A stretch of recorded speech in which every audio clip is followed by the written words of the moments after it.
மகாபாரதத்தில் பீமன் புகழ். பஞ்சபாண்டவர்களை சூதாட்டத்திற்கு அழைத்து சகுனியின் சூழ்ச்சியால் பாண்டவர்கள் தங்கள் தோல்வி அடைந்தனர்.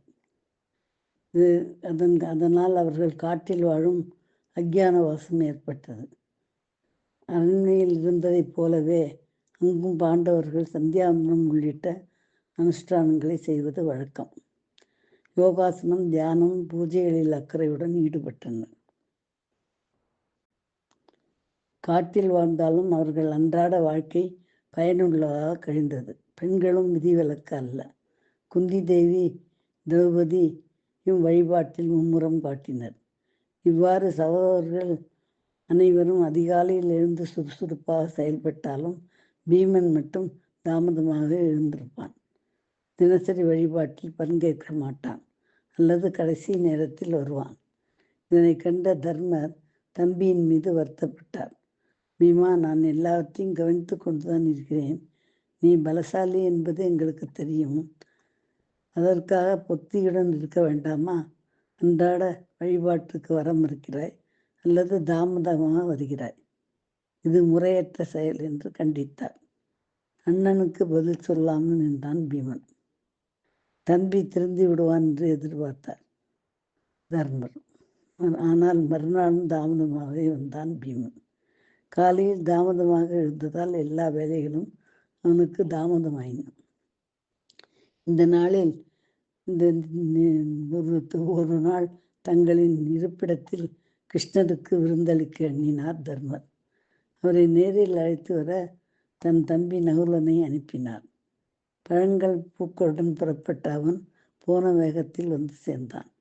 ஏன் இவ்வளவு சீக்கிரம் வந்து விட்டாய் என்று கேட்டார் தர்மன். நாளை முக்கியமான வேலை இருக்கிறது, அதனால் விழுந்துக்கு வாழ வாய்ப்பில்லை என்று கிருஷ்ணர் தெரிவித்தார் என்று கூறினான் நகுலன். இருந்தாலும் உங்களுக்காக ஒரு நாள் அவசியம் வருவதாக சொன்னார். இதை கேட்ட அர்ஜுனன், நீங்கள் யார் கூப்பிட்டாலும் நான் கூப்பிட்டால் நிச்சயம் வருவார் என்று தற்பெருமையுடன் சொன்னான். உடனே அவரை காணவும் புறப்பட்டான். உனக்காக என் அண்ணன் தர்மர் விருந்து ஏற்பாடு செய்துள்ளார். அவசியம் நாளே எங்கள் இல்லத்துக்கு வர வேண்டும். நகுலன் வந்தபோது ஏதோ வேலை இருப்பதாக சொன்னாயாமே என்று உரிமையுடன் கேட்டான் அர்ஜுனன். ஆமாம், எனக்கு நாளைக்கு முக்கியமான வேலை இருக்கிறது, இன்னொரு நாள் வருகிறேன் என்று மறுத்தார் கிருஷ்ணன். வருத்தத்துடன் திரும்பி வந்தான் அர்ஜுனன். கிருஷ்ணன் வர மறுப்பது ஏன் என புரியாமல் பாண்டவர்கள் வருத்தப்பட்டனர். மறுநாள் காலை நேர வழிபாட்டில் தலையை கவிழ்த்தபடி அனைவரும் சோகமாக இருந்தனர். வழக்கம்போல் பீமன் மட்டும் தாமதமாக எழுந்தான். காலை கடன்களை முடித்து கொண்டு பூஜைக்கு வந்தான். சகோதரர்களில் ஒருவர் முகம் பிரகாசமாக இல்லை. காரணத்தை அறிய எண்ணி, ஏன் எல்லோரும் வாடிய முகத்துடன் இருக்கிறீர்கள் என்று கேட்டான். பீமா, உனக்கு விஷயம் தெரியாதா? கிருஷ்ணரை விழுந்து அழைப்பதற்காக நகுலன் அர்ஜுனனை அனுப்பினேன். முக்கிய வேலை இருப்பதாக சொல்லி மறுத்து விட்டார் என்றார் தர்மன். இதுதானா விஷயம்? கவலையை விடுங்கள், நான் அவரை அழைத்து வருகிறேன் என்று ஆர்வமுடன் சொன்னான் பீமன். நான் கூப்பிட்டும் வராத கிருஷ்ணர் கூப்பிட்டால் வந்து விடுவாரா என்று ஏளனம் செய்தான் அர்ஜுனன். தன் கதாயுதத்தை தூக்கி கொண்டு, அண்ணா விருந்துக்கு ஏற்பாடுகள் செய்யுங்கள். திரௌபதி, நீயும் உணவுகளை சிறப்பான முறையில் செய்துவை. இதோ கிருஷ்ணருடன் ஓடோடி வருகிறேன் என்று சொல்லி நடந்தான். சிறிது தூரம் சென்றதும் வானத்தை தூக்கி தன் கதாயுதத்தை வீசினான். கிருஷ்ணா, என் பக்தி தூய்மையானது, உண்மையானது என்று கருதினால் இப்போதே என்னுடன் நீ விருந்துக்கு வர வேண்டும். இல்லாவிட்டால் வீசியிருந்த கதாயுதம் என் தலை மீது விழுந்து இந்த நிமிடமே என் உயிர் போகட்டும் என்று சூடுரைத்தான்.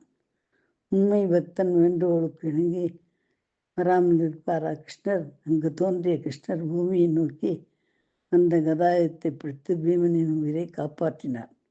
நீ வருவாய் என எனக்கு தெரியும் கிருஷ்ணா. நான் பக்தி இல்லாதவன் என அனைவரும் நினைக்கிறார்கள். வெளியே தெரியும்படி இருப்பதா பக்தி? நான் மானசீகமாக உன்னை பூஜிப்பது அவர்களுக்கு தெரியவில்லை. போகட்டும், நான் இப்போது உன்னை விருந்திற்கு அழைக்கிறேன். மறுப்பு சொல்லாமல் வர வேண்டும். என் தன்மானத்தை காப்பாற்ற வேண்டும் என்றான் பீமன். கிருஷ்ணரும் சம்மதித்தார். பீமனுடன் கிருஷ்ணர் வருவதை கண்ட பாண்டவர்கள் ஆச்சரியப்பட்டனர். அத்துடன் அவரது பக்தியை குறைவாக கருதினோமே என்று வருத்தப்பட்டனர். பக்தியில் சிறந்தவன் பீமனே என்பதை இந்த சம்பவத்தின் மூலம் நிரூபித்தார் கிருஷ்ணர். பீமன் தன் பக்தியை தம்பட்டம் அடிப்பதில்லை என்பதை உணர்ந்தான் அர்ஜுனன். சகோதரனான பீமனின் மன தூய்மை, சுயநலமின்மை, பக்தியை அறிந்த சகோதரர்கள், தாயார் குந்தி தேவி, மனைவி திரௌபதி அனைவரும் மகிழ்ச்சி அடைந்தனர். வாழ்க பீமனின் புகழ்.